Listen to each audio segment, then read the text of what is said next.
Good evening. Welcome back to Firearms and Fellowship. We're having the Monday night Firearms chat, and I am thrilled to have my very good friend Clifford McElhaney on the show tonight. How are you, Clifford? I'm doing fine. How are you, sir? I am excellent. All right. It's been a long time coming, man. Yes, sir. We've been trying to do this for a while now. We did do a video. I guess that was last fall. We did a little shooting with the anshoots, and yeah, you was trying to outshoot me, but I'm not sure that you did. But we'll have to review the video to.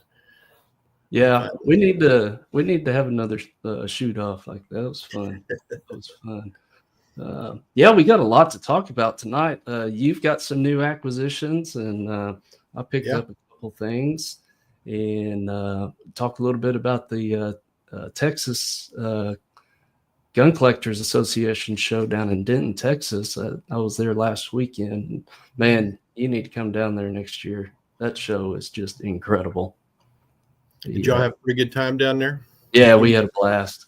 Yeah. They put us up in the embassy suite there in Denton. Of course, the show's right there in the hotel, and yeah, it was great. Really, really nice people, and man, the firearms you see there just blow your hair back.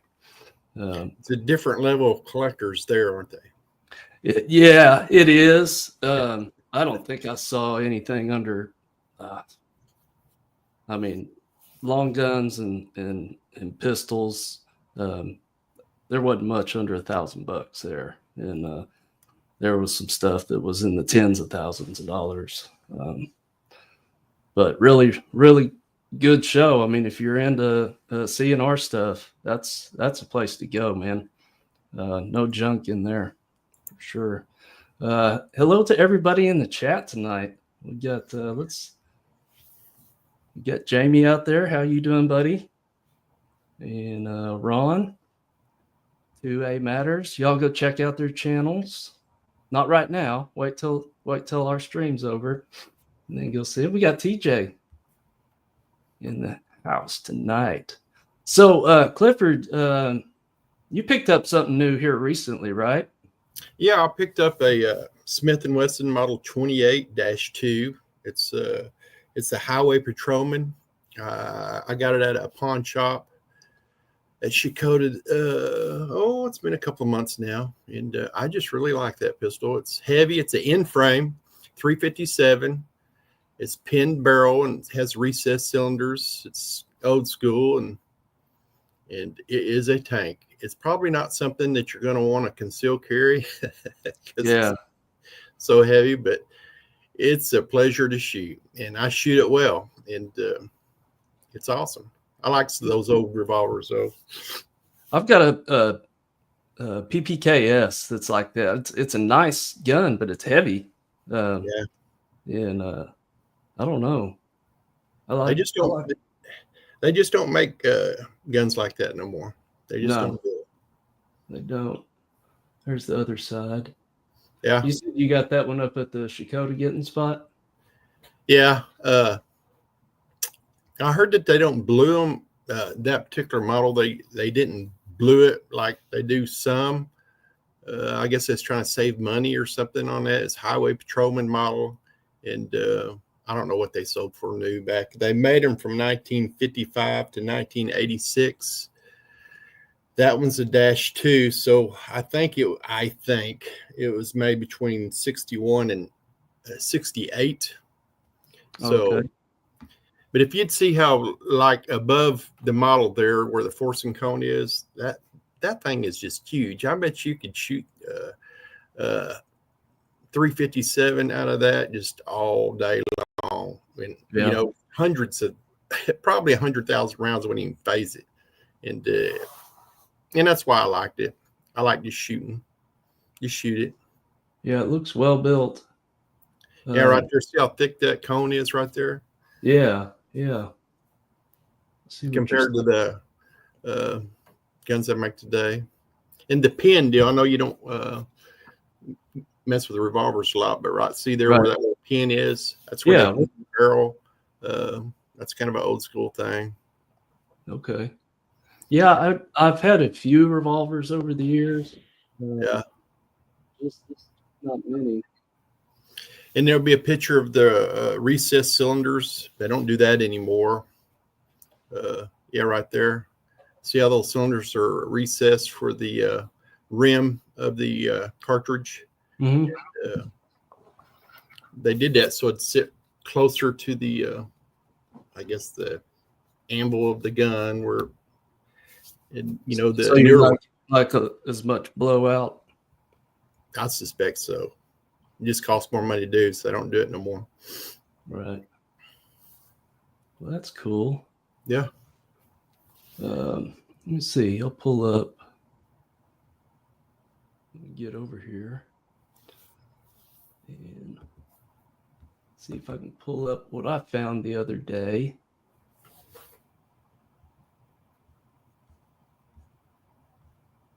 And this is something that we're going to cover tomorrow night. Nibs is coming on, so we'll talk more about this rifle then. This is a Marlin Model 80, and this basic rifle is really still in production. It came out in 1935. Now that just the 80, there was a lot of variations of the 80, the C, D, E, etc., etc. But they only made this one, I think, through 1939. It's the one on top. The one below it is a Glenfield, which is basically a Marlin. But that's a 25. Now, when I saw that 80 at the getting spot, it caught my eye because if you can see on those magazines, they have the magazine release is built into the magazine, and they're kind of pricey. And the later ones, like on that 25, the follower in the magazine is plastic, and they invariably break. And the one on mine is broken. It'll still shoot, but the last round gets hung up in it. On the 80, they were all metal, and you can use the magazines interchangeably. The 25 magazine doesn't work as well in the 80, but the 80 magazine works well in the 25. But basically, that's that was Marlin's first clip-fed bolt-action rifle. Yeah. What a Didn't they popular rifle it's been. Did they make one similar to that in a 22 mag? Yes. Yeah, I have one. I have one that's tube fed. I think it's like a 783 or 782. But I like those old Marlins. Oh yeah. That 25 is a great shooting rifle, and it's got a pretty darn good trigger for just kind of run of the mill. I don't know. I think that rifle is probably $200, and the 80 was $150, and I think it's in pretty good shape considering it's coming up on 100 years old. Yep. So looking forward to shooting that, and we'll get into a little bit more of the history of that rifle tomorrow, and a couple other Marlin tidbits. There's been this conversation going on about the Marlin Model 60, and we're going to get into that tomorrow, because I was looking through the book again, the Marlin book, and the Marlin Glenfield story. There's some stuff to talk about there. But got Strahd in the house. Greetings. Good evening, sir. How are you? Let's see, what we want to pull up next. We're going to get into talking about some AKs and ARs tonight, so hang around for that. But first, I think it was in either, which one was it in? One of the magazines I got this week. I think it was Shooting Illustrated. They were talking about, the best of the year for 2024, and the pistol they had in there was a revolver. Now, I think you and I would agree that the best pistol that came out last year was this guy, the Bodyguard 2.0. How do you like that whole grip on there? I like it.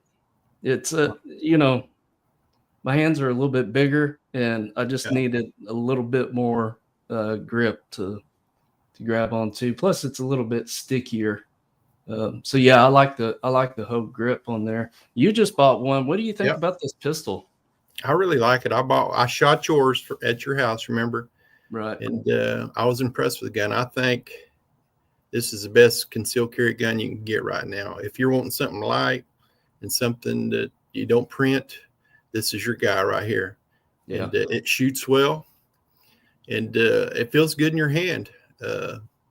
This is the best 380 pistol for concealed carrying for the money. This is as good as it gets right there. I agree. Man, I put see those hoe grips like that. I like the way they feel, but I don't like carrying them. Is because your fabric of your shirt will hang on it. It's because it's real grippy. And I put what's those little grips that had they're adhesive grips that you can put on them? I got a name for them, and I can't pull it up right now. But anyway, I put that on it, and it makes it smoother, where your clothes just kind of drape down on it and don't hang on it. The texture on it will also grab your shirt too. So okay, yeah, I hadn't really noticed that. But yeah, I agree for a 380 concealed carry pistol. I don't think you can beat it. And and it shoots good. Not a lot of muzzle flip on this little pistol either. It shoots good. Yeah, I've been really happy with it. I don't know how far I shoot mine, but I can shoot it real well. I don't know, 30 yards maybe. Yeah. I can hit a 6-inch plated 30 yards with it. So I think that's really well with a pistol that size. Yeah, I agree. Yeah, I don't know who they got working over there at Smith & Wesson, but it seems like the past, I don't know, 5-10 years, they've come out with some pretty good pistols. And it has night sights on it, metal sights. Yep. The that 22 Magnum they came out with, the 30-round 22 mag. Mm-hmm. That's a pretty sweet pistol, and it shoots like a freaking laser. Yeah. It's got some kind of what do they call that? I can't remember the proprietary name, but it's got like gas ported barrel. There's like two pieces of the barrel in there. Yeah. And I'll tell you what, I have not had a failure in that pistol yet. And you remember when I had that PMR 30, you couldn't get through a magazine on that thing. It was more frustrating to shoot that gun than anything. So, but yeah, if you're looking for a small 380 to carry, I would definitely consider that one. Another one, well, let's hop over here to you sent me a picture of a Glock that's interesting. Yeah. Let me pull that up. I'm kind of a Glock guy. I like Glocks. Some people hate them. Some people love them. I found that one at a pawn shop, brand new almost. Well, I mean, it looked brand new. It was used, of course, but it says Mariner on it. And so apparently Glock makes these Glock 19s for special forces groups around the world. And they're made for amphibious, maneuvers or whatever they call it. I'm not an Army person or guy or anything, so y'all have to forgive me. SEALs and stuff like that. But apparently the only thing different about it that I've read about that I can remember is that the firing pin drains water. If if you're wearing it on your hip, you go through the water, it's not going to vapor lock on you. And Oh, okay. so I've had several Glock 19s, and this is a Gen 3. And this slide is extra smooth on this one. And that's why I've hung on to this one, because it's just so smooth. And I don't know why. I don't know if it's just an accident or they actually do extra stuff on these pistols. I don't know, but it's a good one. Could be. They touch them up a little bit. Yeah. Yeah, I never got into Glocks. They just didn't feel right in my hand. Yeah. But I did recently, I bought my first one, and we'll get to that in a minute. Yeah. But yeah, you can see there, Mariner. Yeah. I haven't ever seen one of these. You'll have to bring it out to the house. What kind of, is that yours? Yeah. Oh, that's on your yeah. Yeah. Yeah, let me pull up the Glock that I recently purchased, and the reason I did is because it actually felt good in my hand. It's got a little bit different grip. 43X. Yes. Yeah, the 43X. Those are good little guns. I like it. Like I say, I'd never really been into Glocks, but when I picked that one up, it just felt right in my hand, and it already had the red dot on there. 43X with the MOS. Yeah. Now that red dot, I think if you buy that separately, it's like $300, right? Probably is. I don't know what kind that one is, but they're not cheap. I got the 43X with the red dot on it, plus a pancake holster. Inside the waist holster. I think it was like $450. So I thought it was a pretty good buy. That is a good buy with that red dot on it. Yeah, in the holster.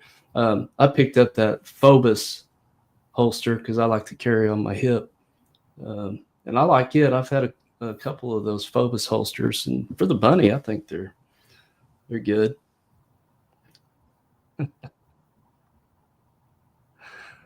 He says you're losing me, Holmes.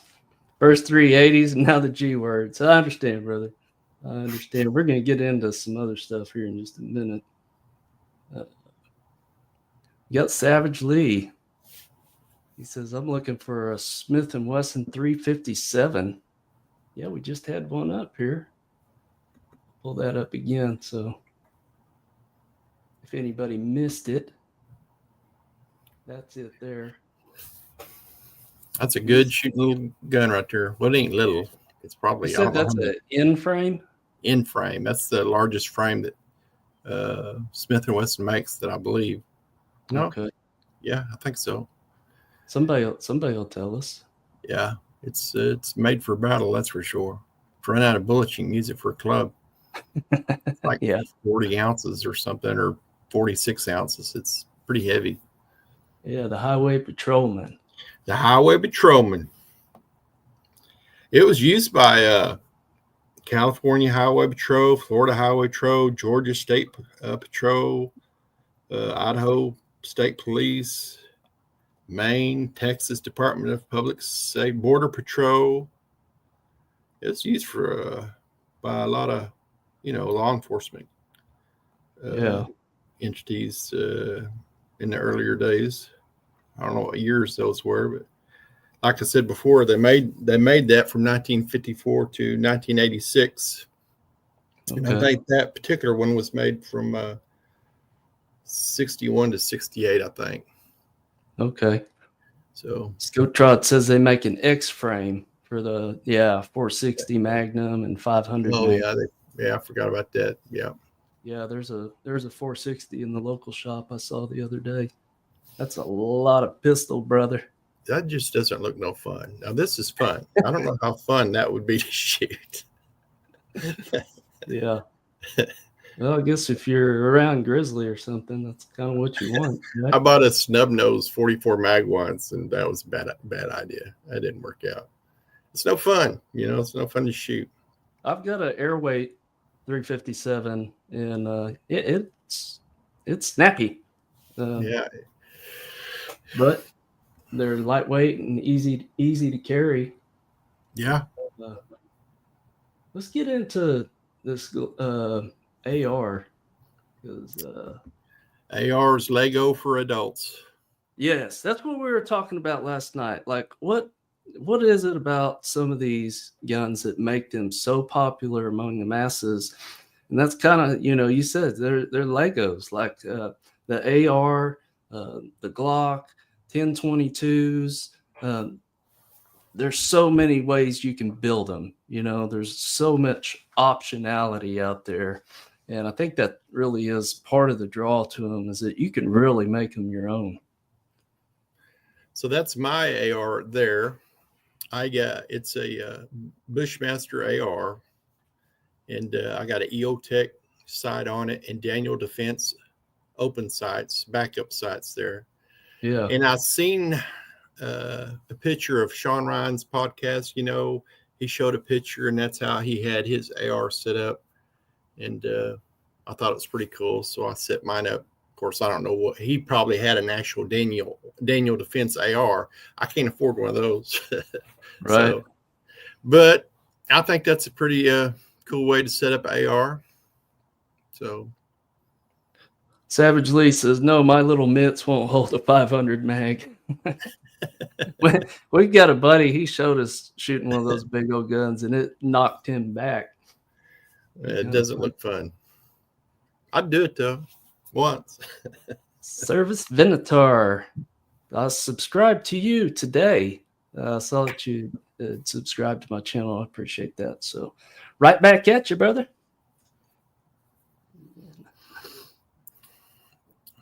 So I have 2 or 3 ARs. I think everybody should have at least one AR in the house. They're the most fun for me. They're the most fun gun to shoot. I just like them. You can use them for hunting, self-defense. Every house should have one. And yeah, they're very versatile. And you can make it shoot 22 long rifle if you wanted to. They make kits for that in the 5.56 and 2.23. And there's several options for uppers. And you don't even have to buy another gun. You can get another upper shipped to your doorstep.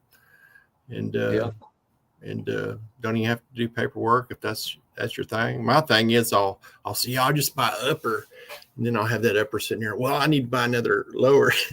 But I have issues, and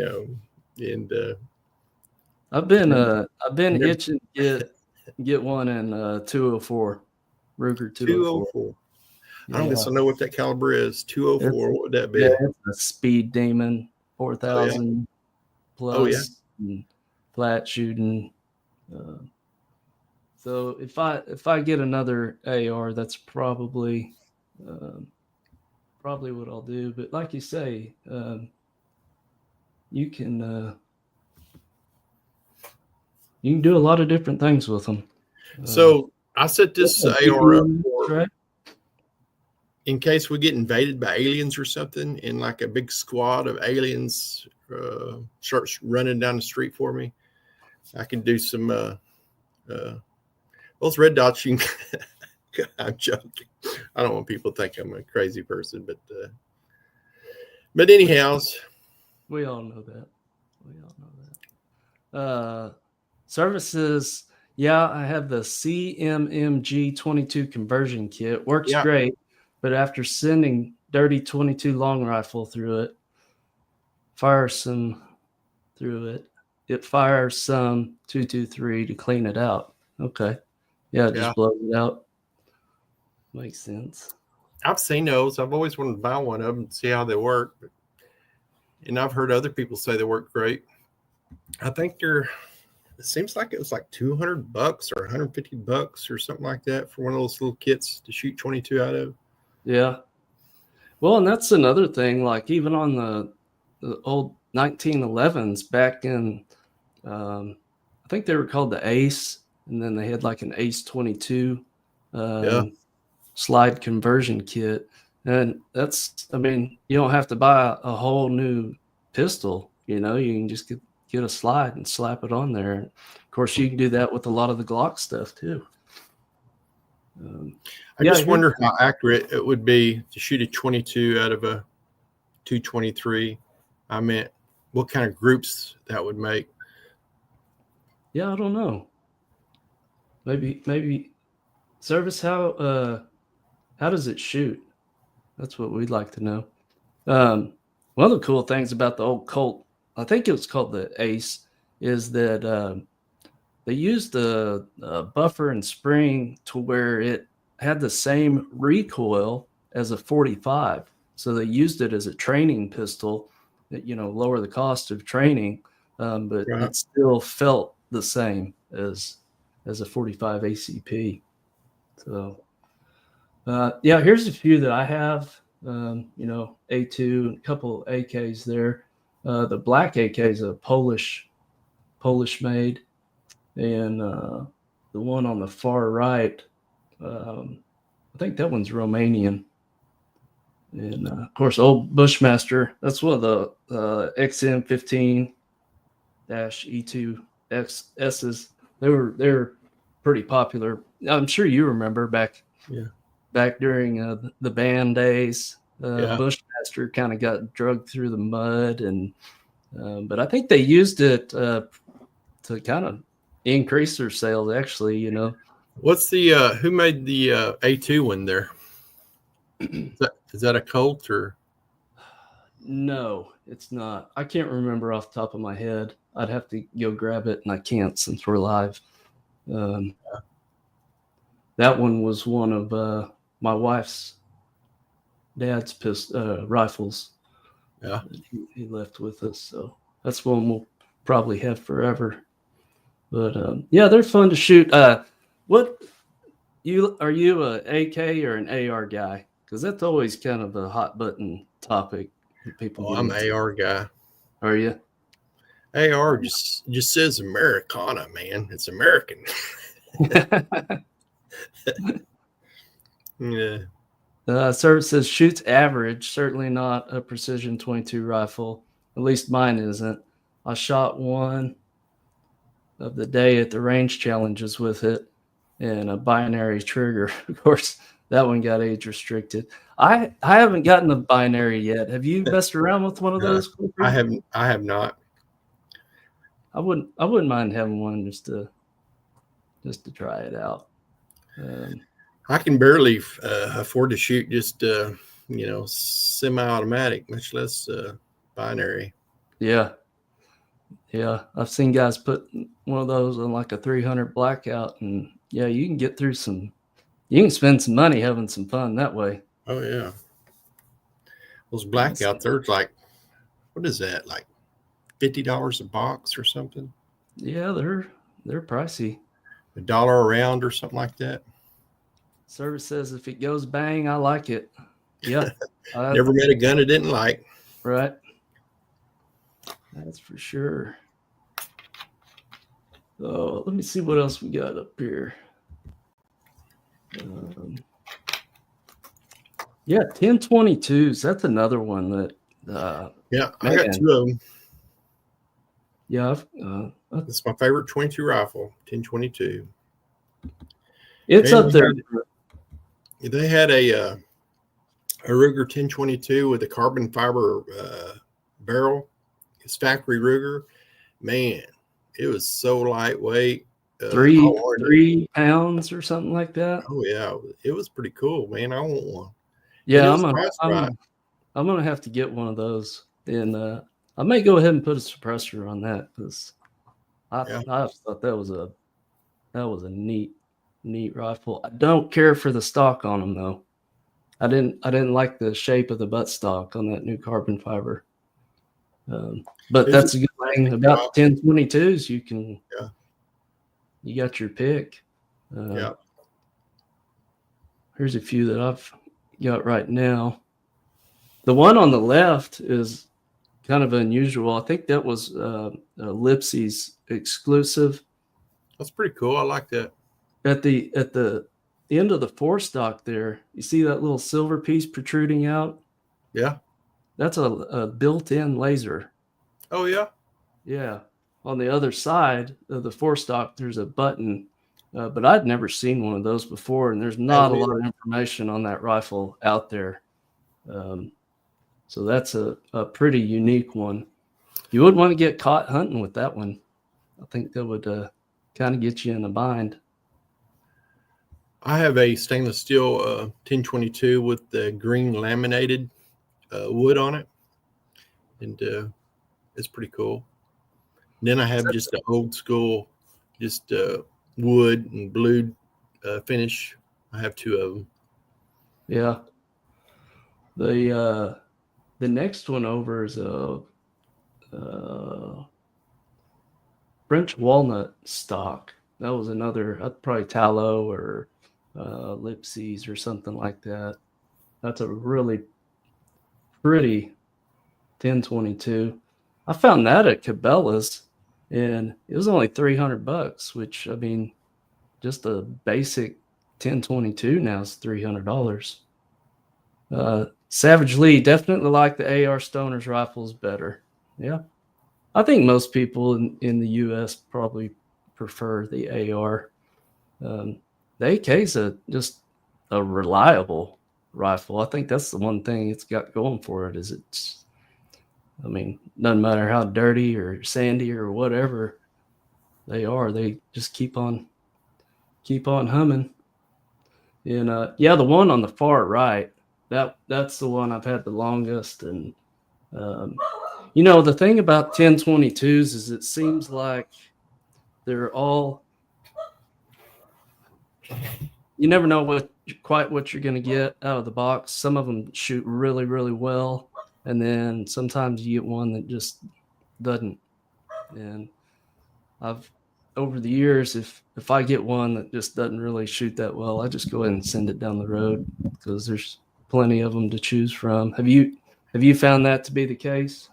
Yeah, they're just like kind of like ARs in a weird way. You can buy anything for them at any time. You can buy barrels, triggers, different kinds of stocks. I mean, you can just you can spend as much money on them as you want.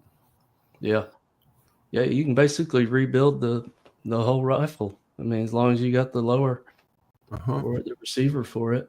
And they're fun. And you can get magazines for them anywhere. Yeah, and they function. I mean, they run. They go bang every time, and you can even run them pretty dirty, I found. But yeah, those are some of the ones. I mean, you know, you think about what the most popular guns there are out there, and you know, it's ARs and Glocks and 1022s and 1911s, but there's so much aftermarket support for them that they're dude Legos. You know, you can build kind of whatever you want with them, and that's what's awesome about them. I like the older 1022s better than the newer ones for the most part, other than, you know, the carbon fiber one that we looked at, you know, or I looked at. I think we've seen the same gun. And oh yeah. For those that don't know, me and Jeremy live in the same neck of the woods. Yeah, we run into each other at the getting spot pretty often. Yeah. But the honey hole. That's the only place for us to shop around here, you know, unless you drive a ways. So fortunately, we've got a good pawn shop here that carries a lot of firearms, and not only that, they're priced fair. They're always fair. I go into some of these, you know, when we're out traveling and stuff, I pop into some of these pawn shops and gun shops and stuff. And sometimes it's like, man, do they want to sell anything? I mean, there's one shop that's fairly close to us, and you'll know, you go in there and you've seen the same stuff in there for 5 years. You know, it just don't make sense. Yeah, they're about $100. They're $50 to $100 higher than everybody. Yep. And they just don't care. Good evening, Patriots. First time here, man. We're glad to have you.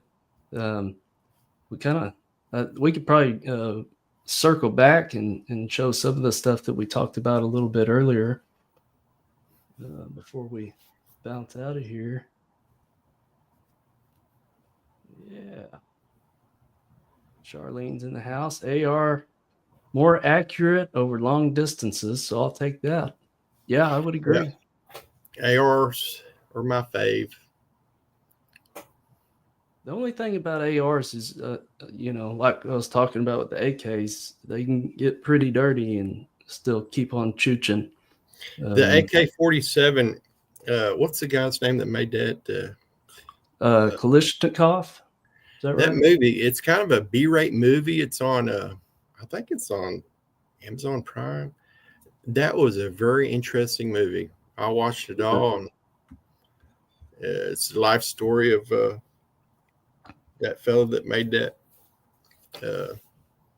AK-47. Yeah, Kalishnikov, I think is what it is.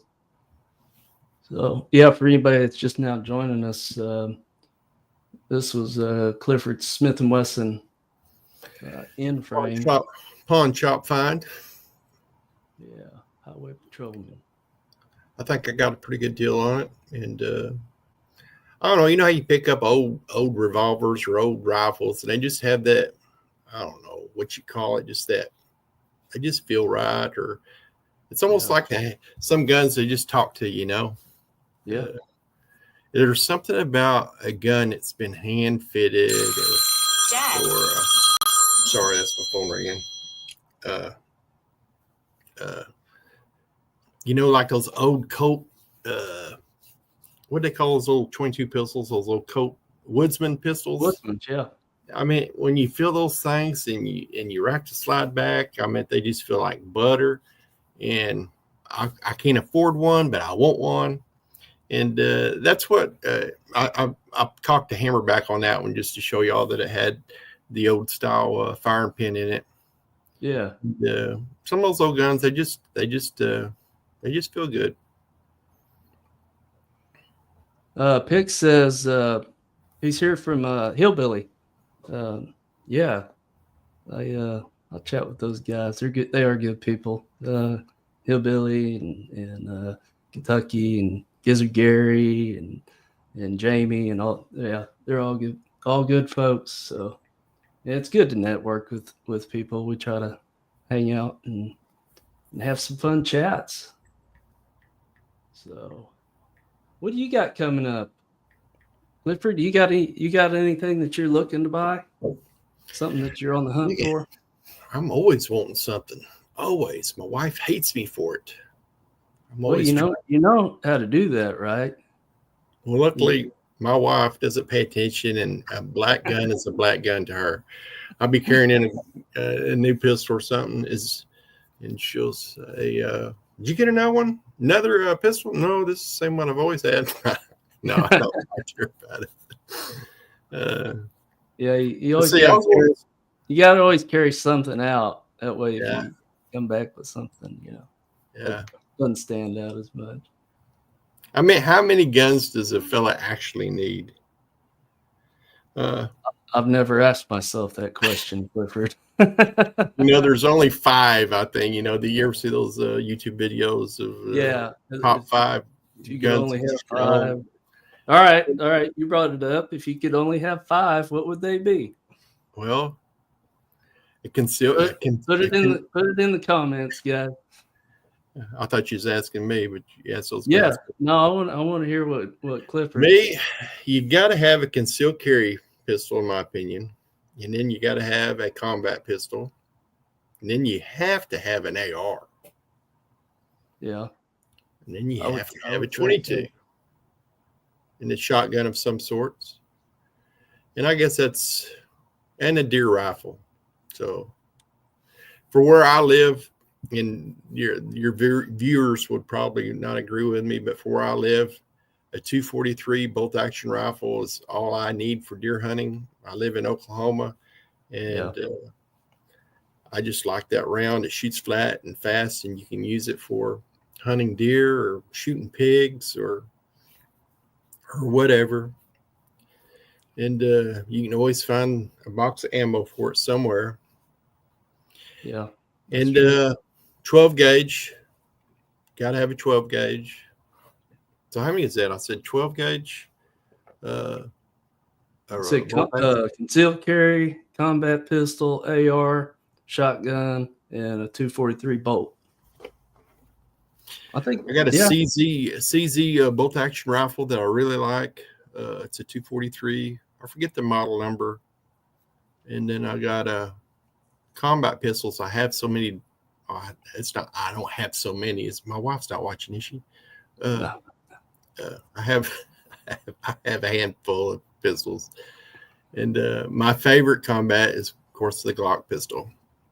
Glock 19. But my favorite concealed carry pistols is that Smith & Wesson Bodyguard 2.0. I just got a new one of those, and I really like it.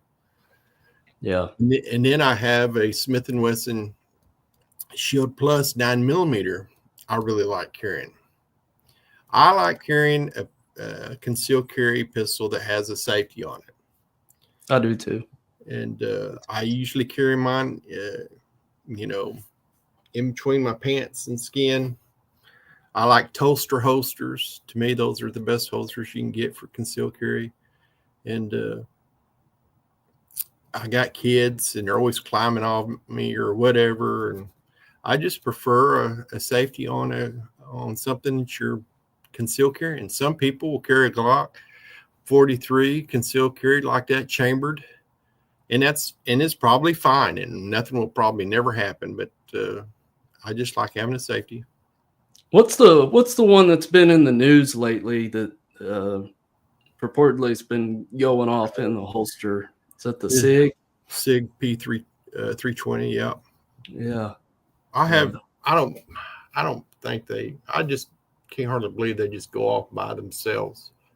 Yeah, it's I haven't looked into this very much. I've just seen some stuff about it, so I'm not saying that is what is usually happening. There's something that's in the holster, like their shirt has gotten in the holster, and then they'll put your gun in the holster with that shirt, or even just the holster itself. If it's like a leather holster, maybe it just pinches in too much in the trigger area. And that's another thing that I disagree with that people do, and I'm not dogging anybody for doing it. Everybody does what they want, but like when you conceal carry, I think leather is a poor choice.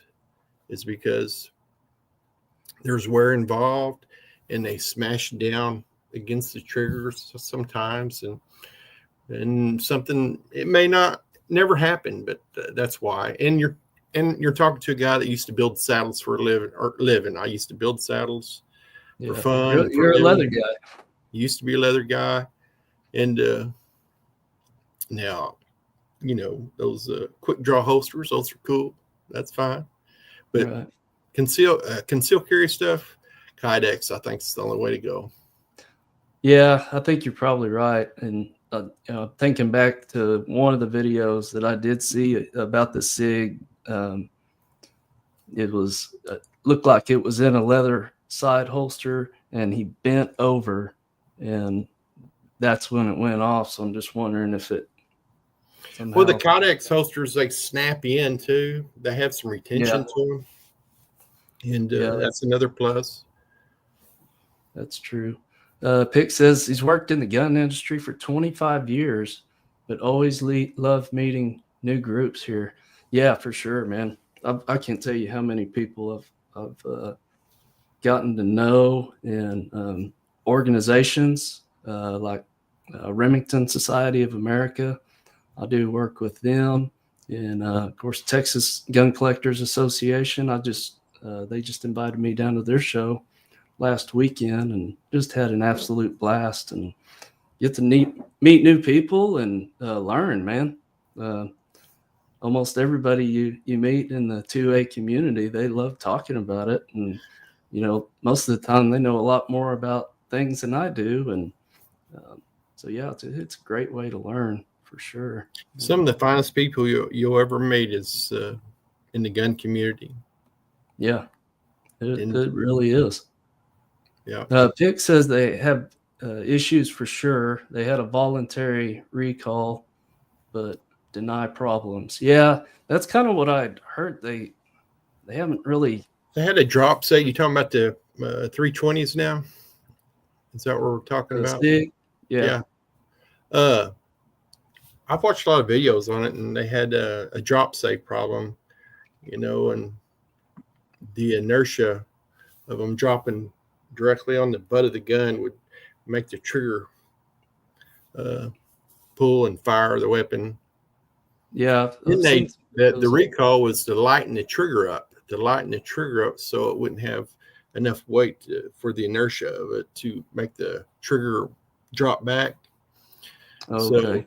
So it was the trigger actually going back. It wasn't like the striker getting released. If you dropped it and it landed on the butt it had to be a perfect way. Right. It would make that trigger, pull, and the gun would go off. So when you sent your gun in, they'd take your trigger, and I think they milled your trigger to make it lighter, or they put a new one in. I don't know which one they did. I had one that they did that too.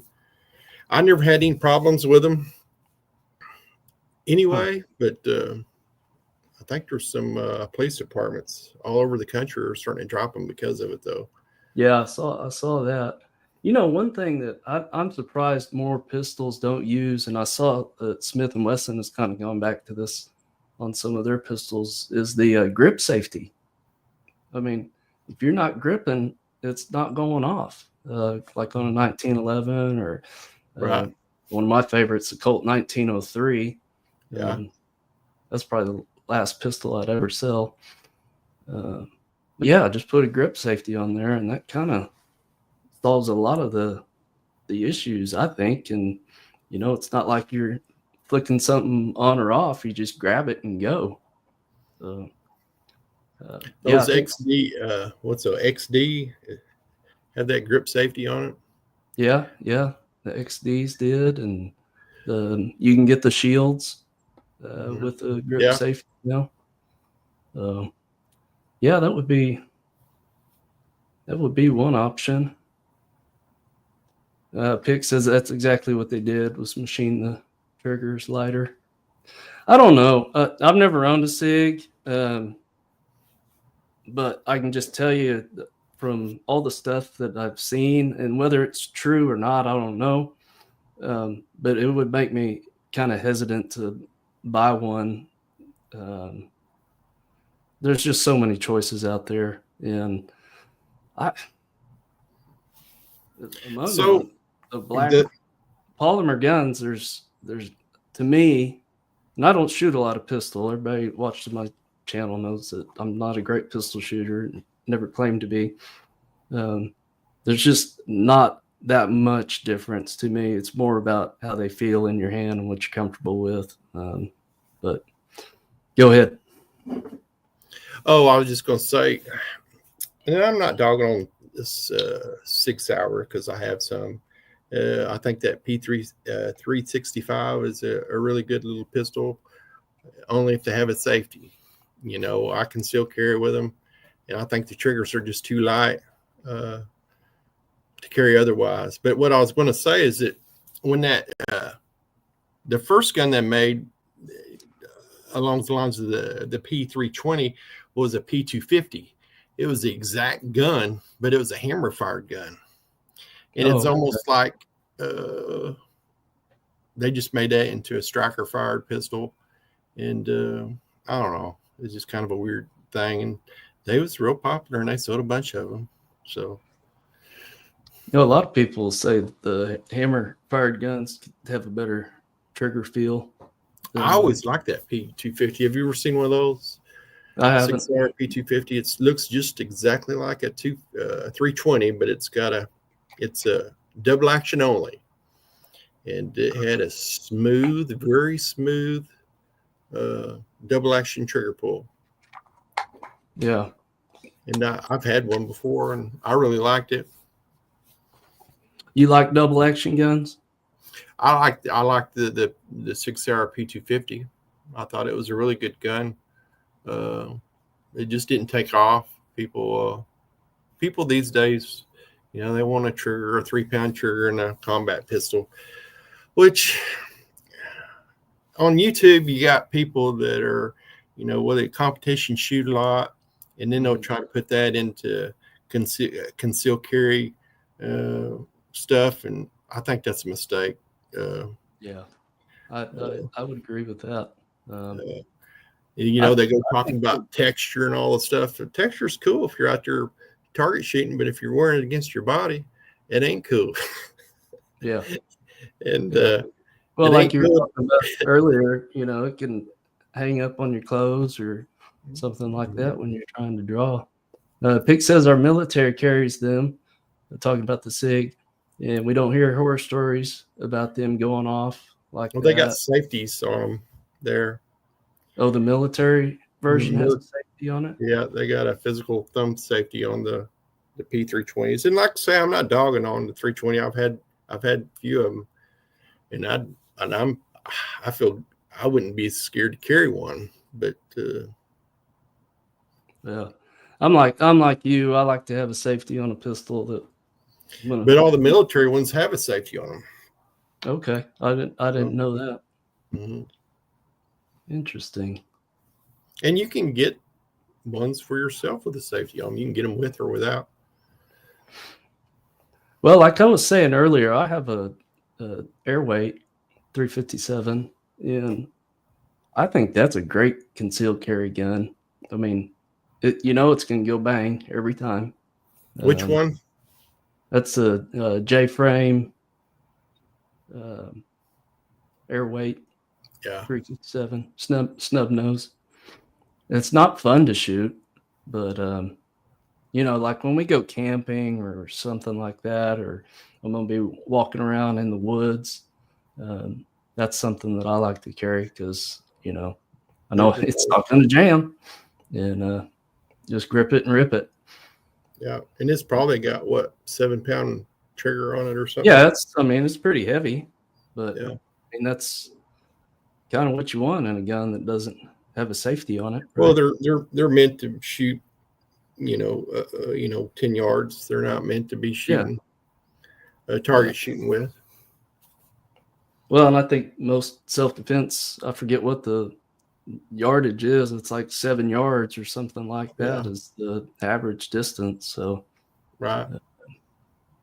I think that's a pretty good option to carry, but I like the little Bodyguard 2.0. I mean, it's lightweight, feels good. You can have full-size hands and get a good grip on that pistol.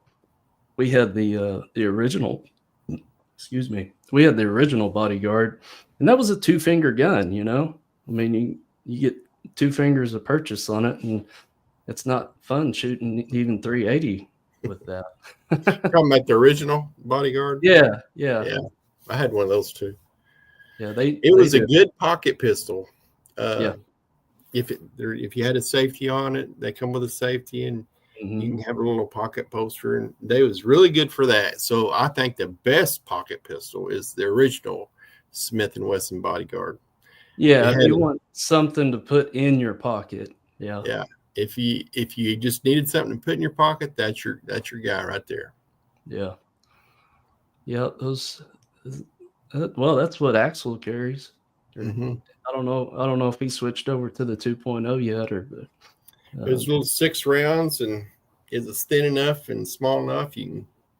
It was a serious weapon, and you can still keep it in your pocket. Yeah. Yeah, the size of it was great. Yeah.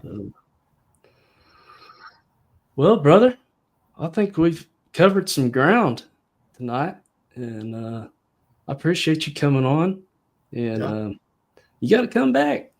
Yeah, we'll come back anytime. Just let me know. You need to come down to Denton in the fall for the Texas Gun Collectors Association show. That's a neat show. Yeah. I like one of those gun shows. You just take off and just look and look and look and look up, and you've done 2 hours has went by, and go look. I know. My only problem is have enough money to buy the things that I want.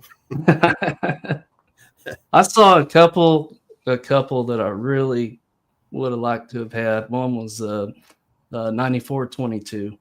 Yeah. There was 2 of them there that were really nice, and they were under $1,000, which is pretty fair money for those these days.